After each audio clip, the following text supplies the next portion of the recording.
Today we have Douglas Pate with us, but before giving him the floor, let me introduce him. Douglas was born in the UK. He's lived in 7 countries, and during this time living abroad, learned 10 languages. He's worked in very different sectors, such as oil and gas, technology, luxury, or food and beverages. And setting up and leading companies, Douglas developed techniques and tools to educate and train his team and customers to improve the way we communicate. Today, he will share with us these ideas and practical concepts so that we can integrate them in our day-to-day lives. So, hi Douglas, whenever you want to start. Hi, let's see. Good evening. Let's start by putting the first slide up on the screen. Hi everybody, good evening. So, we've got about 30 minutes to look at the way we communicate, how we communicate in our day-to-day lives, and how we communicate within business. I'm going to put the presentation into 3 sections. The first section will be how we learn language, why we use certain language in the way that we do speak. The second section will be about how we can use it in a practical sense in our day-to-day life. And the final probably 5 to 7 minutes will be about how to apply it in business and how to apply it in the relationships we have internally and externally in our companies. As we go through it, I'd like to ask you guys to think about when you hear information, when you hear an idea or a concept, how you'd apply it to your own work or your own daily life. Okay, and before we begin, I'd like to give you a little thought to start us off, and it is the following. I think we've all seen that around, and I'd like to say that it absolutely is not true. We are very responsible for what the other person, the recipient of our message, understands. And that, in fact, is today. Emotional communication is being aware of how the recipient, the person in the conversation, or the presentation, or the negotiation, or in fact your family or your friends, understands what you say. So summarizing very quickly, if we look at it from a work point of view, a study point of view, and a personal point of view, there's certain things that we're able to apply immediately. Of course, every conversation that we have, whether it's written or spoken, whether it's over a couple of minutes, a couple of hours, or even a couple of years, we're constantly reacting through the emotion of language. Now, just to let people see who I am, I love cycling. I live up here in Andorra, and I work with a lot of professionals. And on the right, you'll see there, that's actually me about to start England versus Scotland, the first game of the European Championships at Australian Rules Football in Prague. I've been a passionate Australian Rules Football player and umpire. In fact, umpired through 10 consecutive years. And actually dealing with very aggressive, adrenaline-filled Australian Rules football players, you certainly learn how to speak emotionally very calmly. So, strangely enough, when I was 16, I had an ambition to learn 10 languages to business level before I was 40.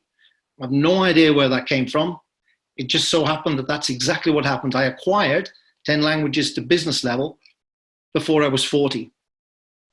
And I ended up working in different places in Europe where I acquired these languages. I don't tend to use the word to learn. I don't say I learned the languages, because my life took me to different places where I acquired the language. And at each of the businesses that I operated, whichever the sector it was, I was always training people. So first of all, I had to acquire the language to a level to be able to communicate fluidly and fluently.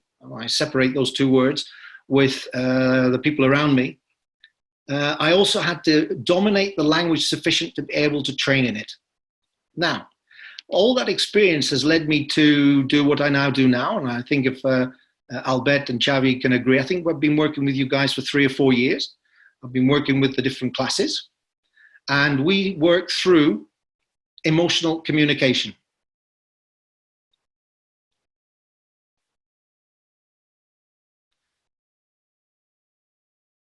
Okay. Has everyone been able to read that?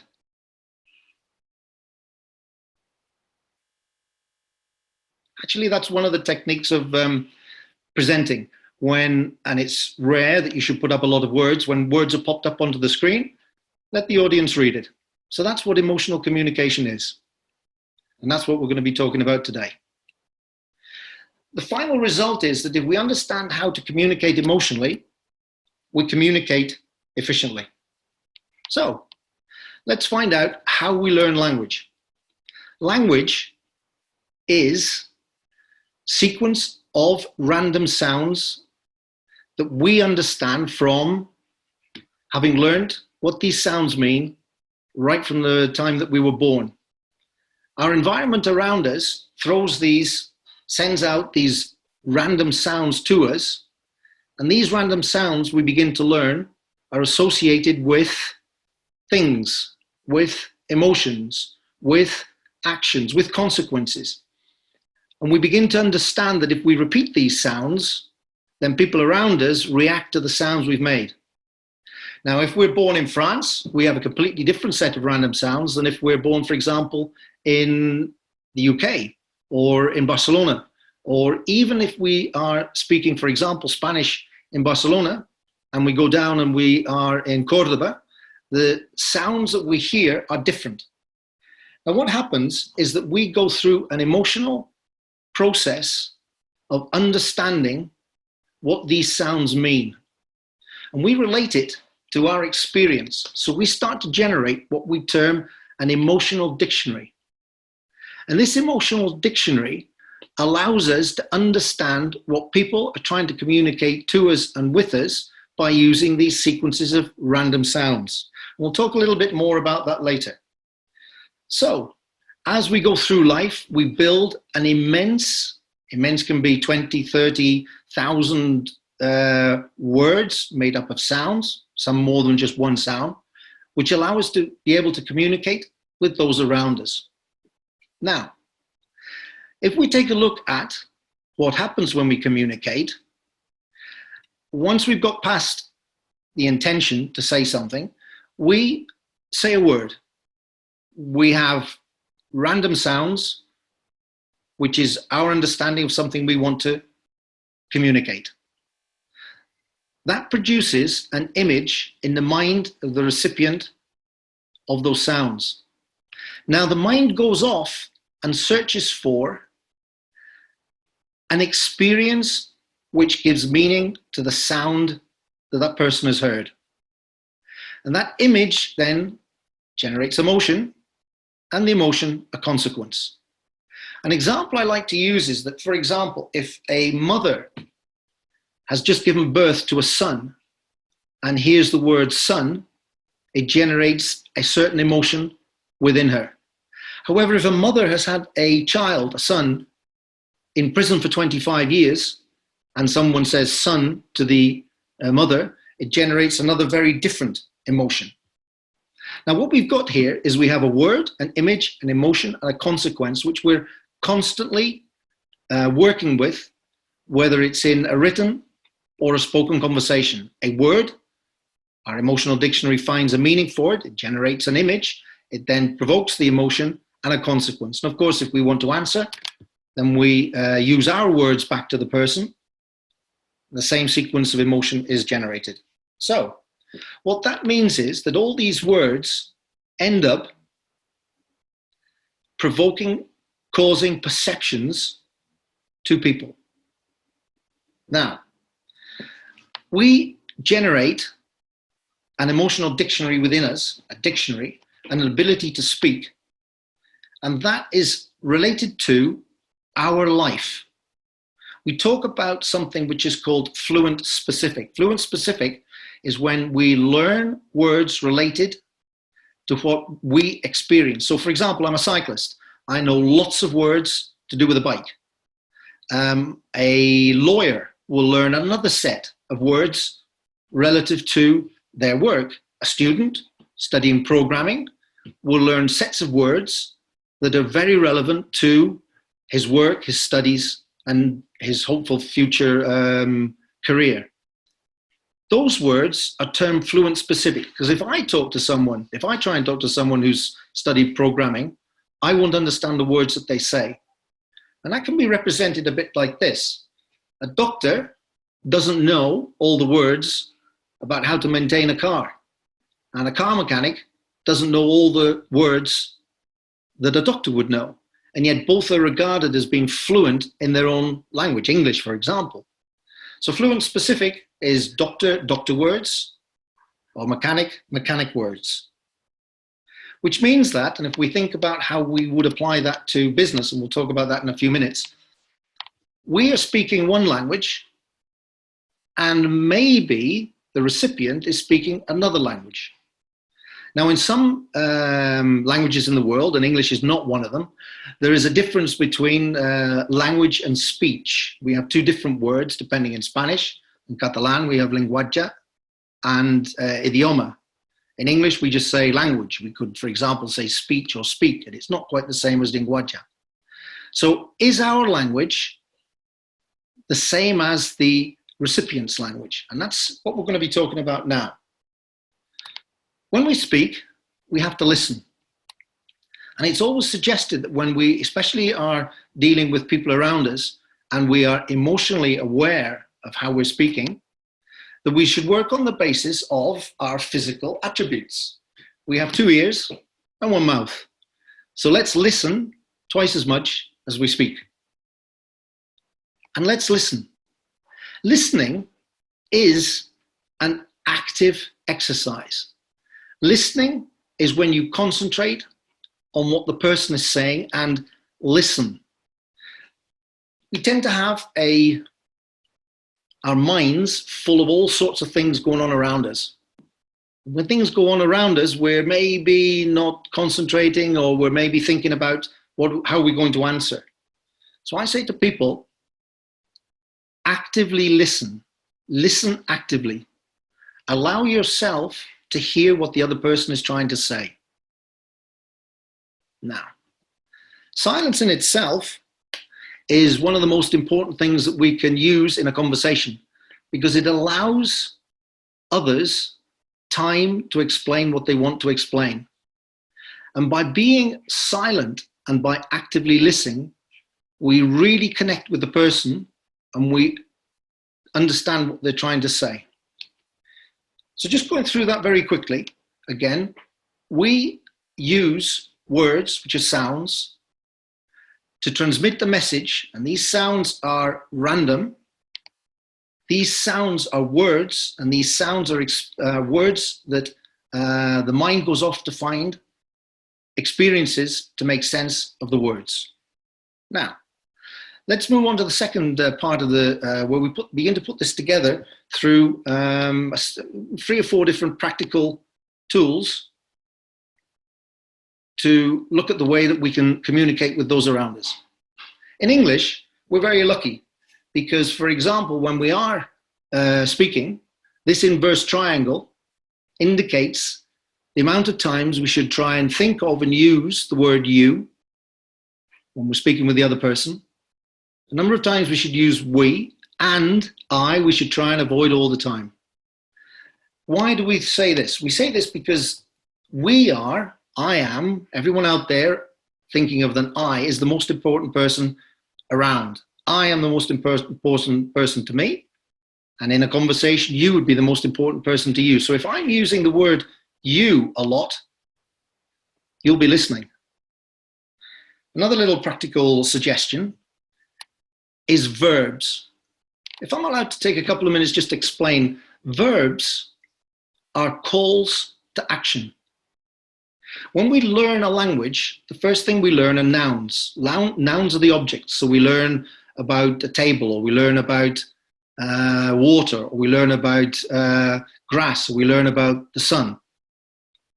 And as we get older, we begin to learn adjectives, which make things bigger or smaller or shorter or longer. And finally, we start to learn verbs. Verbs are calls to action. And verbs are words that provoke a reaction, provoke an action, and in the end, we arrive at conclusions. And this is very important when we're actually negotiating with anyone, or we're preparing a publicity, or we're working on a web page. Think of the verbs that we want to use because they are the call to action. Another little thing I'd like to think about now is what we term imprecise words.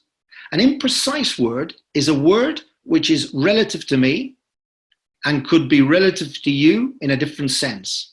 Let's be more specific about that. Here are some imprecise words. If we take a look, for example, at long and short.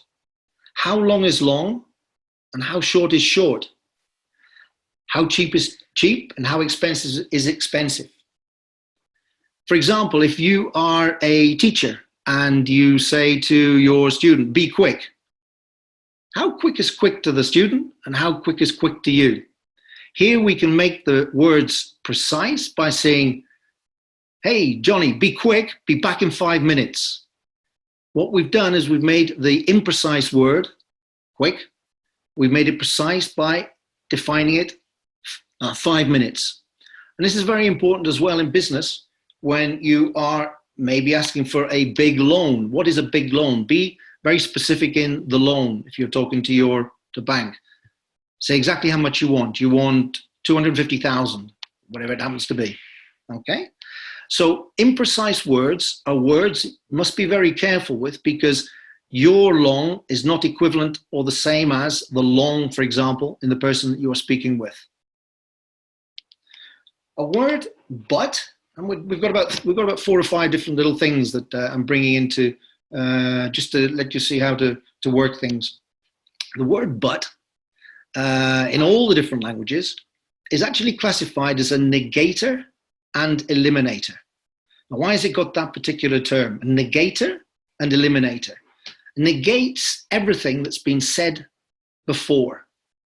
For example, I really do like your dress, but, I like the color of your hair, but, what you've just said is that you don't really like it because you'd like to tell them something else that's your opinion.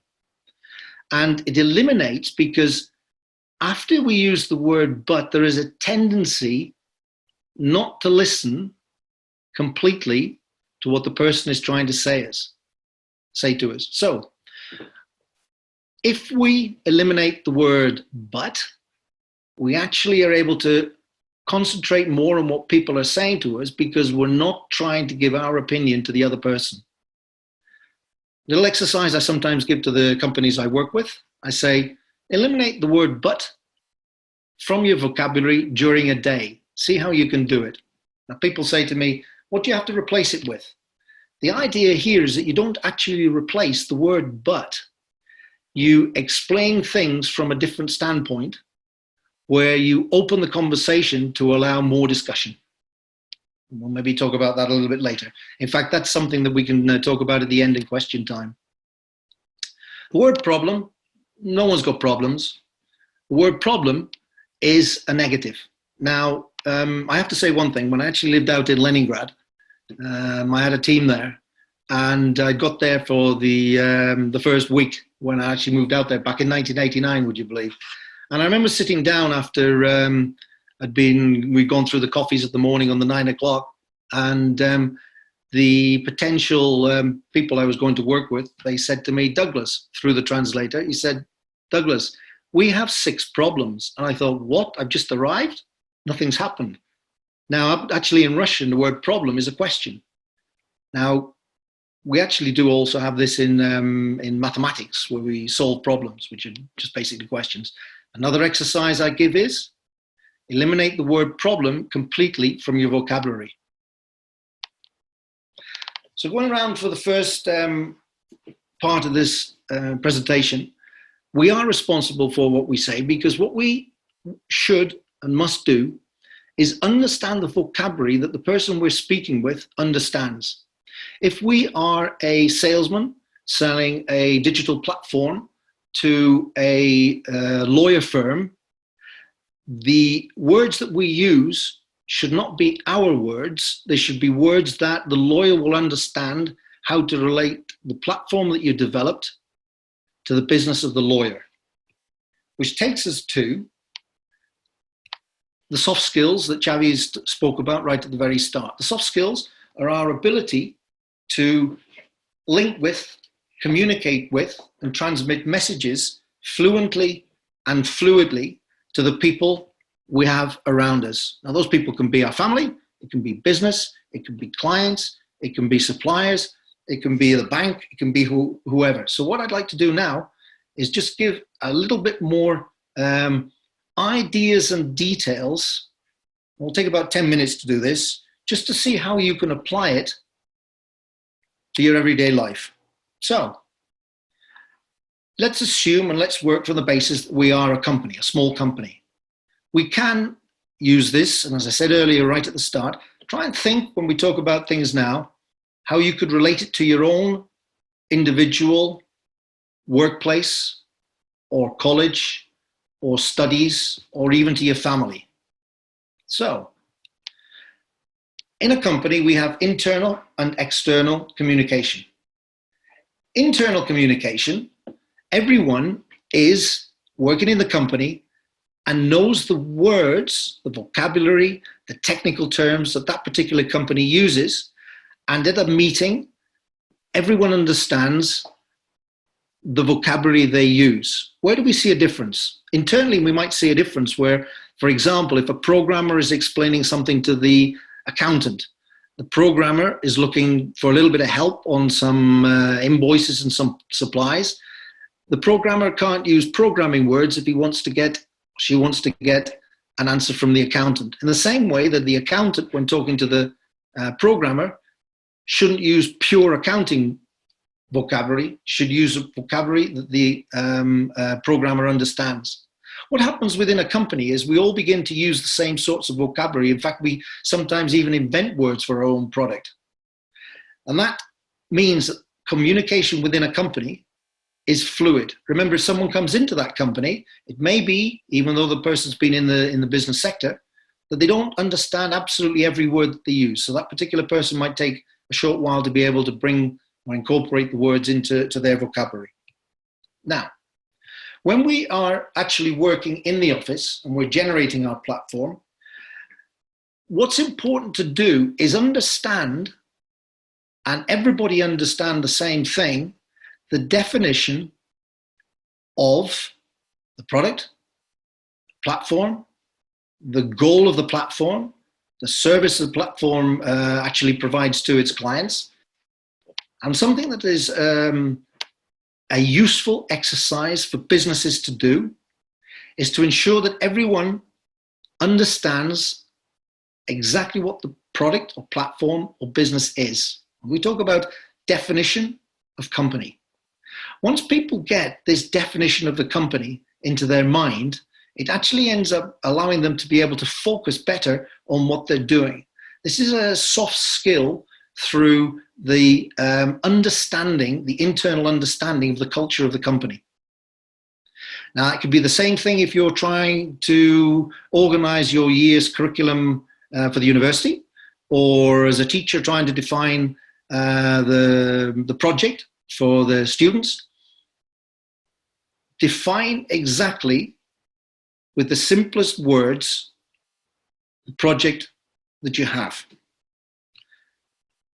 Exact. Think about exact definitions of the projects you have. Now let's move on to something else that we do a lot of in business, and we present. A presentation can be either a one-to-one, when you're presenting your project to your potential investor, or your lawyer, or your bank manager, or it can be a presentation to half a dozen people in a new company that you're looking to sell your platform to. Or it can be you as project leader at the university presenting to the professors your final year thesis. Presentations are one of the most important things that we do. And just if you have time afterwards, go and find Steve Jobs' iPhone launch in 2007. This is regarded as the before and after of presentations. The presentation that he gave, in the first 3 minutes, there were 12 slides, 19 words in total. And if you take a look at that presentation, you'll see how visual and focused the slides or the screen was behind him, because typically a presentation is like that. Lots of words and people start to read. As soon as you start to read, you're not listening to me now, are you? So what we try and what we must do is work on the basis of the presentation. And I brought this one as an example. This is a legal company I work with, and Donna and Uriol showed me their presentation, which has now been changed.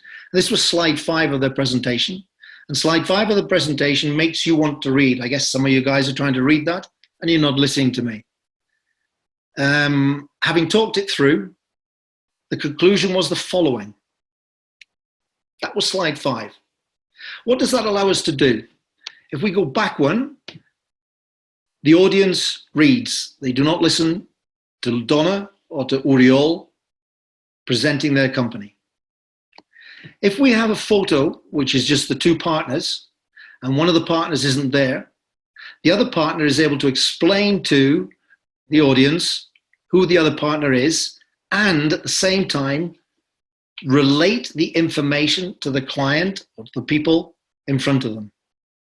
It means that the audience listening to you without reading.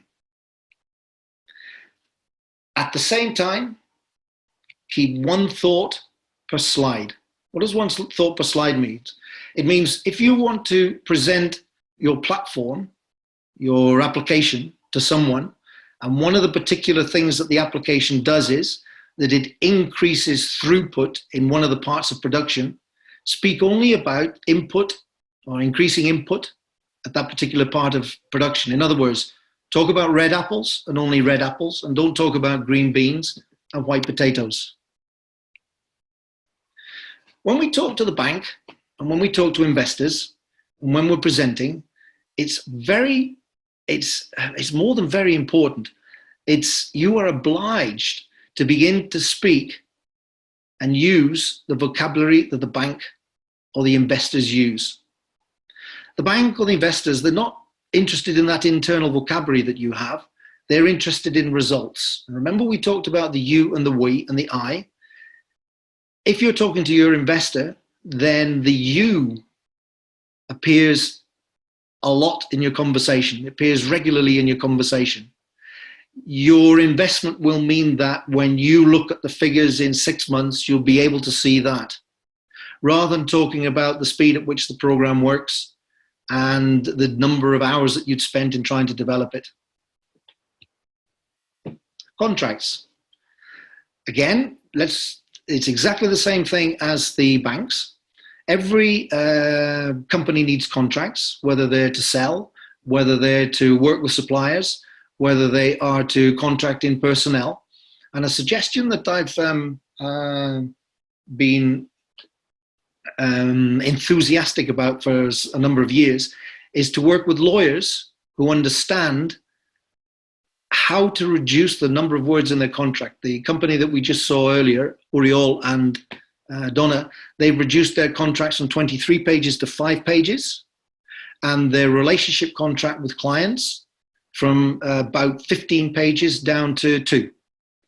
And what they've done is they've focused on the client's need and the client's understanding of how contracts operate. Now, when you, for example, are asking a lawyer to prepare a contract to be able to sell your platform or your product out to your clients, if you are able to work with lawyers that are emotionally communicating, and this is one of the aspects we talk about, emotionally communicating, in very concise and short terms, you will actually end up selling more. Customer service. Customer service is typically over the phone. Customer service is one of the things which creates and continues growth of your product. Customer service is possibly the most important area where you as a company owner should train your personnel to be able to offer the correct service to the clients.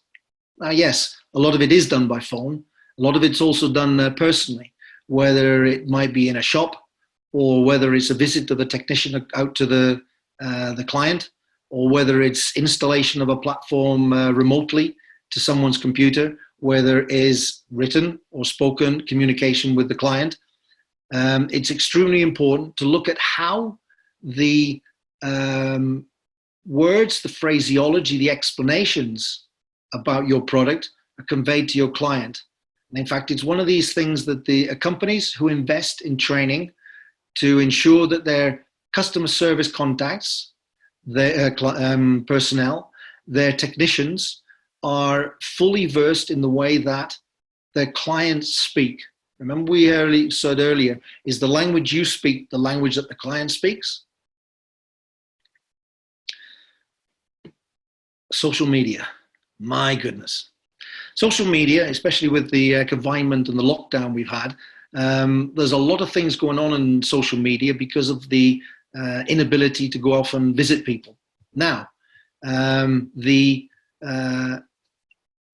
biggest, most important, and possibly the most efficient thing you can do when you're putting something on social media is eliminate words.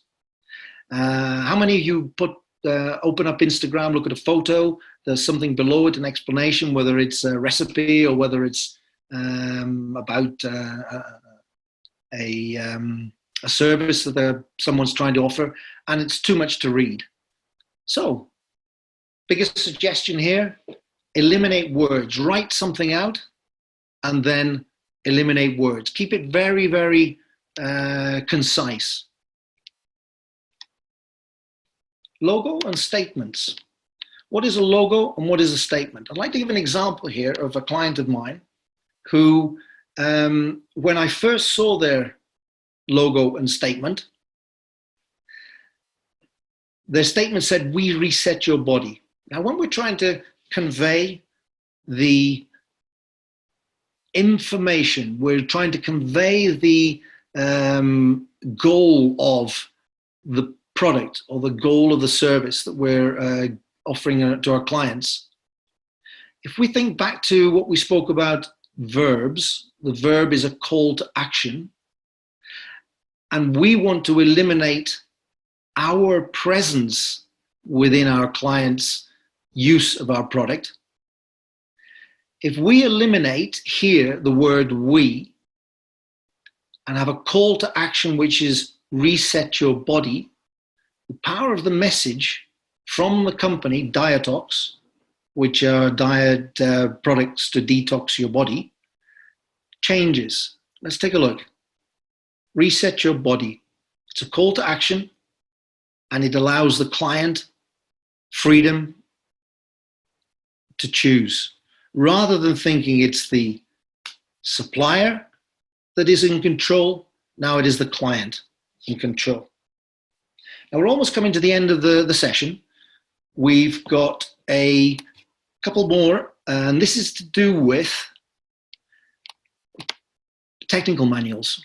Technical manuals are your communication to your clients and potential clients about how to operate, maintain, and use your product. IKEA are the world's experts in the instruction manual because they eliminate words. Everything is done visually. They speak the language of the client without using words.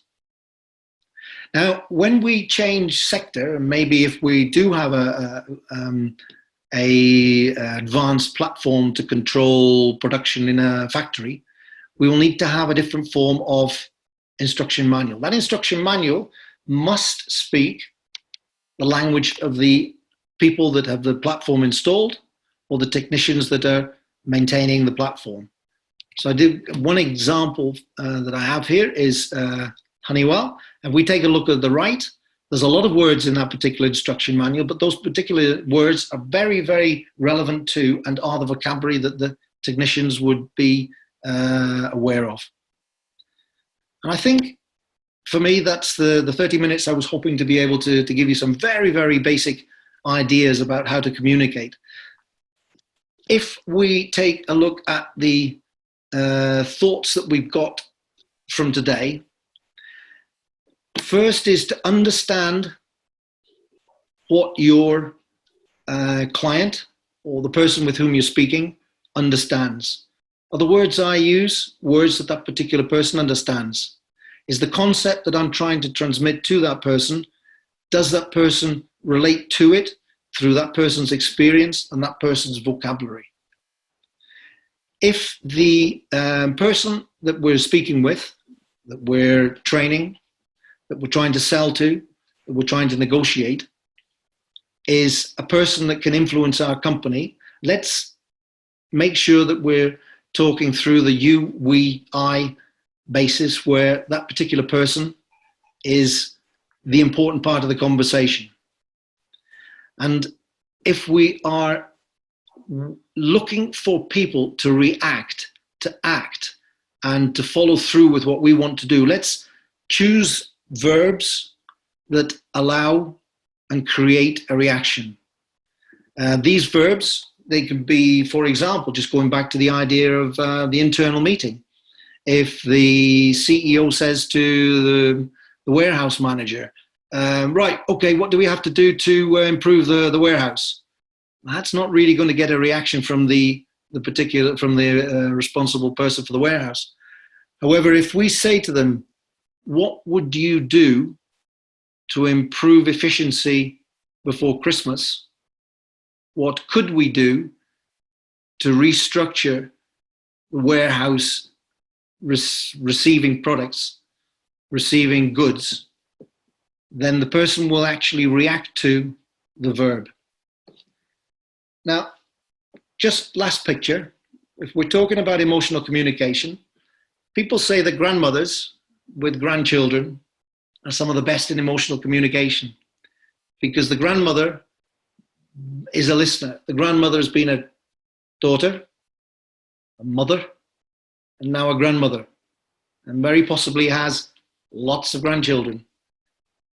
And if we just have one little thought, and that thought is, how could I be a grandmother when I'm talking? You'll find that it's through calmness, it's through listening, and it's through understanding what the other person is looking for. We are able to communicate more efficiently. Thank you very much. All right, thank you, Douglas. That was a very refreshing session in the sad times of coronavirus. Does anyone have any question for him, or was everything clear? Oh, we have a very long question by Clement. I don't think we'll have time to read it. It was very interesting.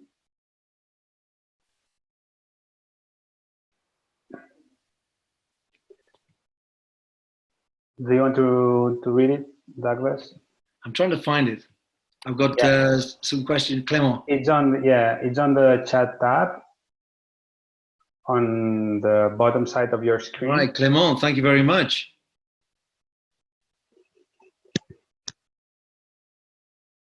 Very good. You've made a very good point there, Clement, because you're saying trying to include everybody's interpretations. Actually, people do interpret things very differently. The same word can be interpreted differently according to the experience of the particular person. Okay? And you're absolutely, absolutely correct with that. And that is how we as people, when we're negotiating, we almost have to learn how the other person interprets the word that we use. And yes, it is very difficult to have absolutely clear meanings and clear messages transmitted from one person to many people, which is why there's conflicts in meetings, which is why there's conflicts in politics, which is why there's conflicts in business. In fact, one of the few areas where there's no conflict is in the military, because the military have very short, concise orders, which when an order is given, the order is understood because it's short, it's concise, and it's direct. So thank you very much, Clement. That was good. Yeah, that was good and interesting. We have another question made by Maria. Maria is one of our students in the Coding Academy. Okay. She's asking, what could be a good way to put this information into practice in a professional manner if we aren't still working in an IT-related environment? If we're not working in an IT... Still not working, exactly. Or still not working. Are you a student? Yeah, she's a student in our Coding Academy. She wants to be a web developer. Okay. Well, this is a perfect example because Albert and Xavi, you both know, I work with you. I do 6 sessions with the people down in Epitech. And what we do is we look at how to improve the quality of your presentations to your professors, improve the quality of the meetings that you have in the group developing the project. We also look to define the project. And one of the sessions that I work with you guys is that I get everyone to define who they are within the project and what the project is. And the exercise makes everyone laugh because if there's, for example, 5 or 3 people in the project, we can sometimes get 3 completely different goals for the project. So what happens here is that by harmonizing through words the definition of the project and the goal of the project, people begin to understand what the project is for, and the project becomes more focused. I hope that answers your question. Yeah, definitely. I don't know if anyone has any other question. I have a couple of questions for you, Douglas. Sure. So after this crisis, most experts agree that abilities like resilience, optimism, and teamwork will be increasingly important. How do these concepts relate with emotional intelligence? Okay, so we're talking there about teams. The fusion and cohesion of a team is based on the understanding within the team. Now, understanding within the team requires communication. And here it requires listening. And again, it requires people understanding where they want to go and how they should get there. Now, the team is this, after this, all this lockdown, I have a feeling that there's going to be a lot more meetings that are going to be done remotely. And I think both Xavi and Albert know this is the first presentation I've ever done over Zoom. And for me, it's been an experience. What we will have to look at doing is understanding how to communicate where there isn't the opportunity to argue and look at each other in the eyes. Okay, so what does that mean? That means that we need to become more focused on how we transmit, convey, or give our information to the people that we're talking with and to. I hope that answers that question. Yeah, sure. So at the end, do you believe emotional communication will be increasingly important after this scenario we're living in, right? Understanding the concepts of emotional communication is going to become more important. It has over the last 10 years. Soft skills, whatever the soft skill is based on communication. The soft skill can be your team leadership, it can be your training, it can be your understanding, it can be whichever the soft skills that you're looking at. And unless you're able to communicate, and remember, communicate is more than unidirectional. Unless you're able to communicate, then you won't be able to create a team, or you won't be able to create harmony within a project or resolve conflict.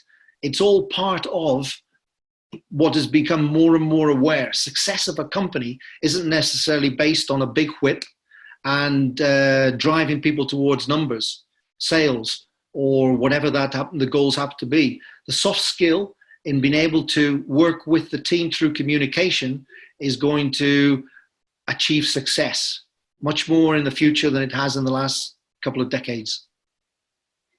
Excellent. We do have another question by Alex. He says, hello, do you think VR or AR technology can contribute to changes into emotional communication and can be solution in the situation as it is now? Okay, do I think the VR AR technology can contribute? Yes, it will contribute. I mean, we've talked about the communication is also, it's what's happened now for me in this first presentation over Zoom. It is a presentation without visual feedback from an audience. Now, I think Xavi knows the way that I work with you guys down in Epitech.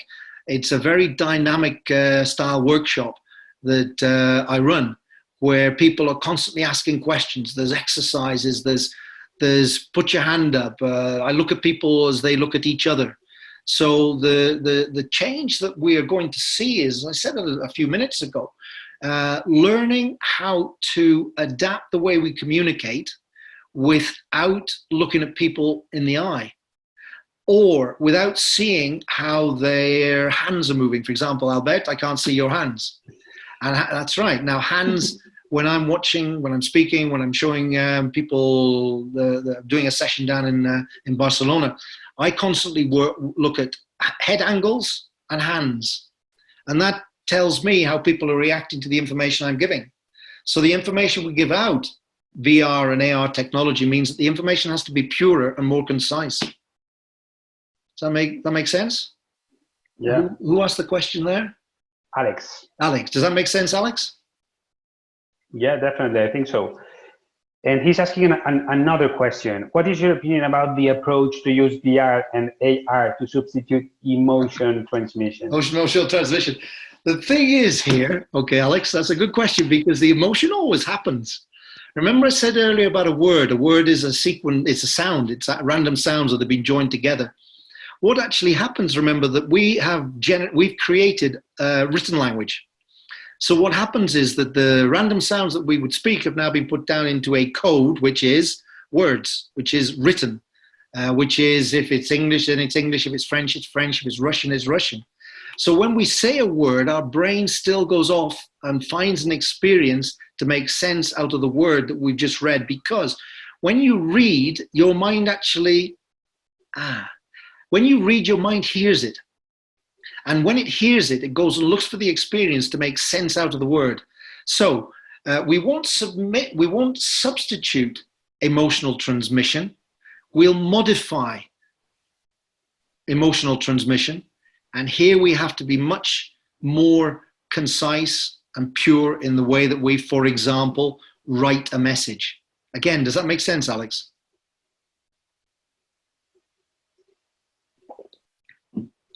He's asking another question. So just see, do we need to cheat the brain? You can't cheat your brain, okay? Because your brain is a pure operating machine, and in the sense of language, it can only relate to experience that you have related to the sounds that you've heard that create the image from the word, the motion, and then the consequence. Remember right at the start, Alex? We had a word, creates an image, an emotion, and a consequence. So if I read a word, my brain, I can't cheat the brain, because it ends up provoking a consequence. Thank you, Alex. Yes, right. Okay. Hey, thumbs up. Yeah, thumbs up. So everything's right. All right. So I don't know if there's any other question. So although it was your first Zoom experience, Douglas, I think you looked very comfortable here. Maybe we should. Well, I was nervous. Have another. We should have another session, in the future, by Zoom, because Okay. you're now based in Andorra, right? I'm confined in Andorra. Yes, I live in Andorra and confined in Andorra. Although I have to say, next week I'm looking forward with my fingers crossed to be able to get out of my bike again. Hopefully. Let's see. So I don't know. We are. I mean, it's almost 7 o'clock. That's what we have planned for today. I don't know if you, Douglas, have anything to say to close up the session.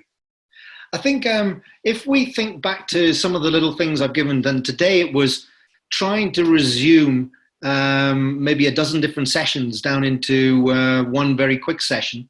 If we look at the different tools, ideas, concepts that we've touched on today, and we think how we can apply them to our everyday business or everyday life, and more importantly, as we experience something, if we're speaking to someone and that person all the time says, I, you'll know that it's going to be very difficult to get through to that person unless you speak you all the time. So what you can do, for example, is if you're talking you and you're flattering his ego, and a lot of politicians like to have their egos flattered, if you talk a lot about that person as you, then if you're negotiating with your bank manager and he's I all the time, and you taught you've got a much better possibility of getting your loan. Excellent. Thank you so much, Douglas, for your Thank you. time. Just a short reminder, as Xavier said at the beginning, we are recording the session and it will be published soon on our YouTube channel, right? So in case you want to see again what Douglas said or you missed it, you're going to be able to see it again, right? So thank you so much for your time and take care. Thanks to everyone.